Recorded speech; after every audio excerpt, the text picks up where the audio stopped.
le dernier livre effectivement que j'ai écrit, donc le livre c'est Pédosatanisme et franc-maçonnerie, l'hôtel des élites, tout simplement parce que je pense que la franc-maçonnerie est liée, du moins l'élite de la franc-maçonnerie, je suis convaincu qu'elle est liée dans les désastres que subit le monde en termes de pédosatanisme.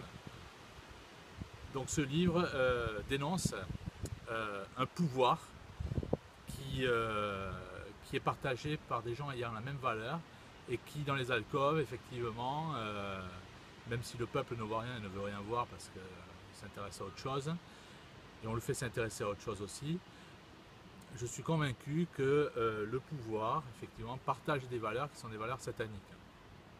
Et la pédophilie ou la pédomanie ou le pédosatanisme est cette valeur fondamentale effectivement sur laquelle repose tout cet ordre, toute cette pyramide maçonnico-satanique. Alors effectivement nous on ne voit que des apparences de politiciens, mais il est intéressant de creuser derrière.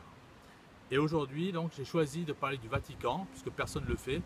Les catholiques sont, quand ils ouvrent leur bouche, le maximum qu'ils puissent trouver en termes de courage c'est de dénoncer l'islam. Je ne suis pas du tout musulman, je crois au Christ, c'est très clair, mais je pense qu'il y a des choses bien plus graves que l'islam. Et il faut avoir un peu de courage de temps en temps. Et quand on a la foi dans le Christ, dans la Sainte Vierge et dans la Sainte Église catholique, on ne s'attaque pas à ce qu'il y a de plus petit quelque part, mais à des choses bien plus graves, c'est-à-dire le satanisme.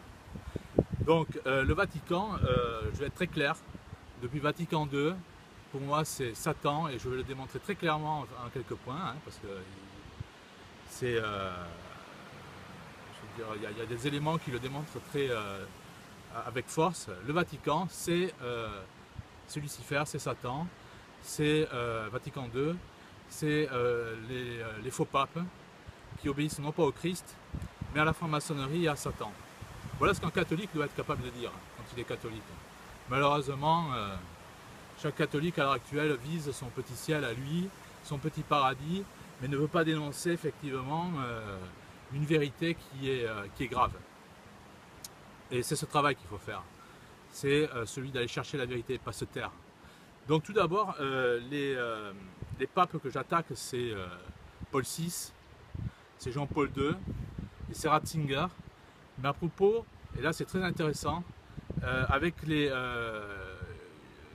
écrits de Don Luigi Villa. Don Luigi Villa qui expliquait que ces trois papes étaient d'origine juive, comme par hasard. Don Luigi Villa, c'était pas n'importe qui. C'était le fils spirituel de Padre Pio. Don Luigi Villa est décédé donc il y a 3 ans. Et il avait travaillé dans les services de renseignement du Vatican avant Vatican II. Et il a fait l'objet de 6 tentatives d'attentat. Ce qui montre effectivement le courage, mais aussi le fait que ces écrits pouvaient effectivement déranger le Vatican. Puisque dès que Paul VI est devenu pape, il a fait l'objet de 6 tentatives d'attentat. Ce qui montre aussi, parce que je veux bien qu'on échappe à une tentative d'attentat, mais 6 c'est complètement impossible, ce qui montre encore une fois que cet homme était véritablement protégé par le ciel.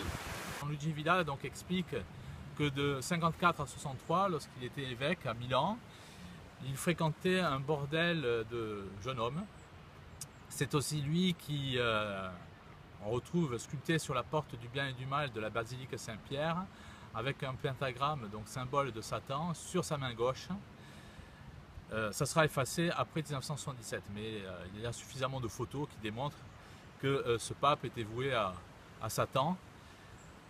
Nous pouvons aussi, là ça n'a rien à voir, mais c'est pour dépeindre le personnage, ça n'a rien à voir avec le pédosatanisme. Lorsqu'il était aux affaires étrangères sous le pape Pie XII, il avait fait s'ébruiter des informations via le Parti communiste italien qui contactait le KGB lorsque le Vatican envoyait des prêtres clandestinement en Union soviétique. Donc lui avait fait s'ébruiter donc ses plans, et ça fait que les prêtres qui partaient en Union soviétique étaient accueillis ou cueillis, on va dire, à la frontière dans l'Union soviétique, étaient déportés dans les goulags ou étaient tués sur place. Voilà qui était Paul VI, très sommairement, un pape pédosataniste, un criminel, que pas grand monde dénonce bien entendu. Et tout ça, c'est expliqué par Don Luigi Villa. D'ailleurs, quand Don Luigi Villa est décédé en novembre 2012, le Vatican, un mois après, s'est empressé de reprendre le procès en béatification de ce pape, de ce pseudo-pape pédosataniste, chose qu'ils avaient laissé sous le coude pendant effectivement plusieurs années quand Don Luigi Villa était vivant. Il y a aussi Jean-Paul II. Jean-Paul II, c'est tout à fait marrant parce qu'il a décoré le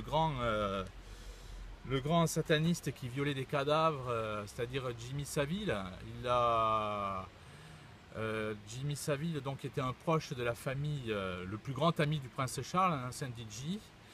D'ailleurs, c'est assez marrant parce qu'un ancien agent du MI6 qui s'appelle Gordon Logan affirme que Savile était un habitué donc, du palais. Il fournissait des enfants à Edward Huss, qui était un ancien premier ministre conservateur britannique de 1970 à 1974.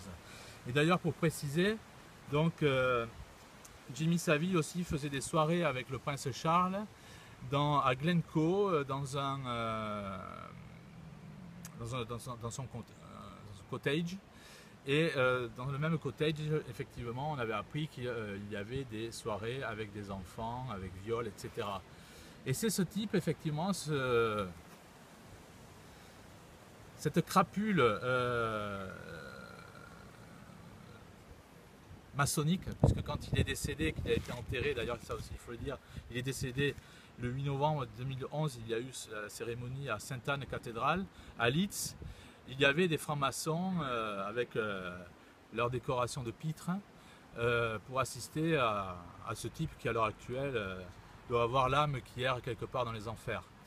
Et c'est ce gars que d'ailleurs, oui, Jean-Paul II a décoré de l'ordre de Saint-Grégoire pour le remercier de tout ce qu'il avait fait pour l'humanité.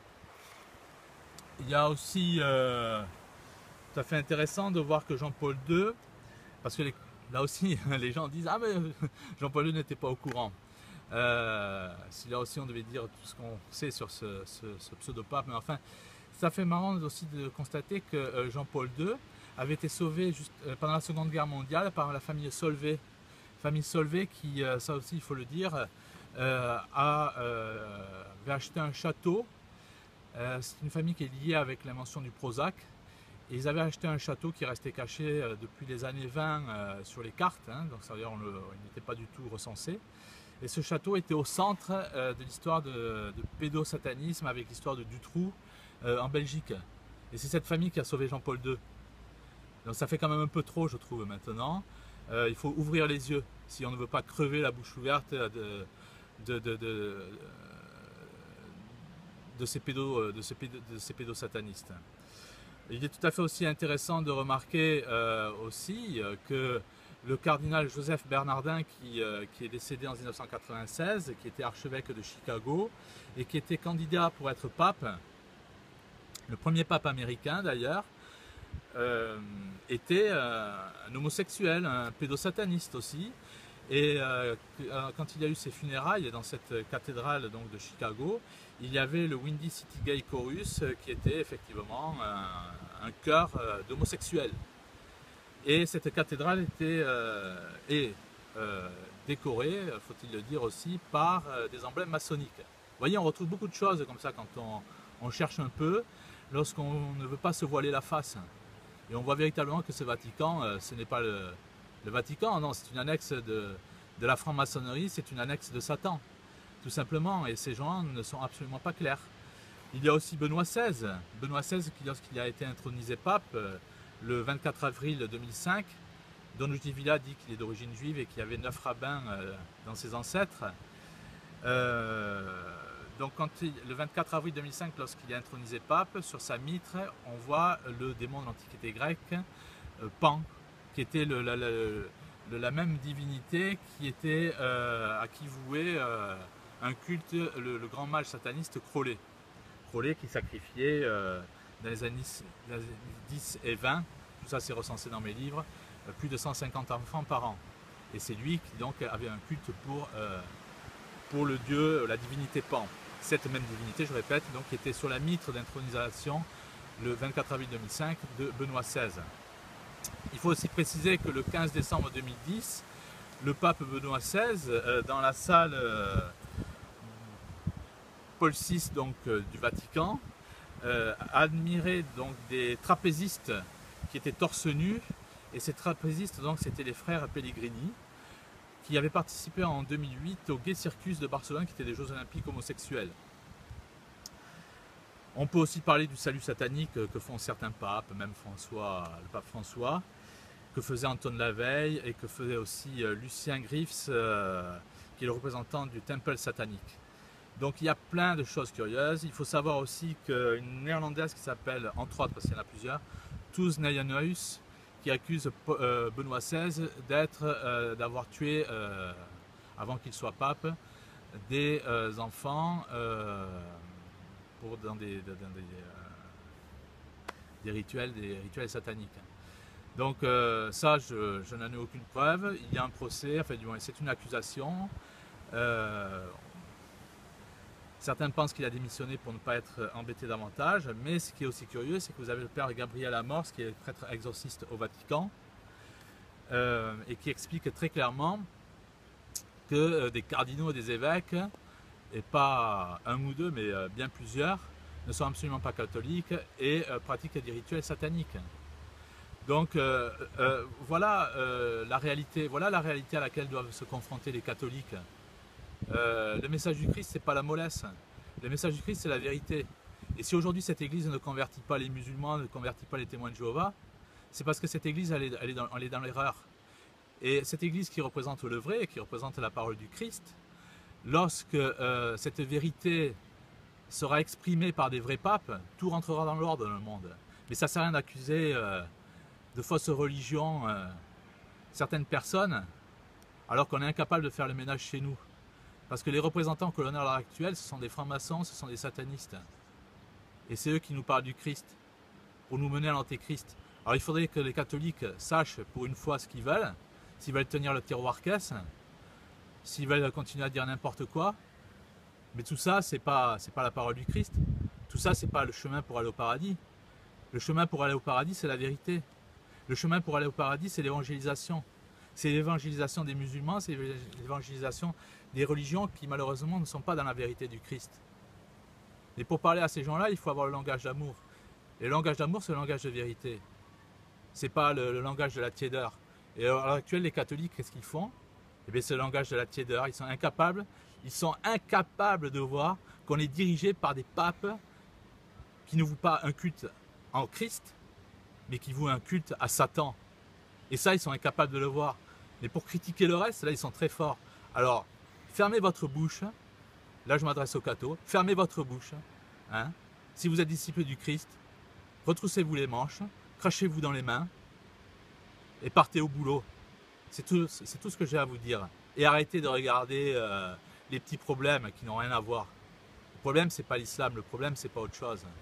Le problème, c'est que cette église n'est pas représentée par des vrais papes. Et pourquoi? Parce que les catholiques ferment les yeux. C'est cette lâcheté qui nous tue. Et c'est cette lâcheté qui nous coûte à l'heure actuelle le pouvoir de gens qui sont des pédosatanistes. Point final, c'est tout ce que j'avais à dire.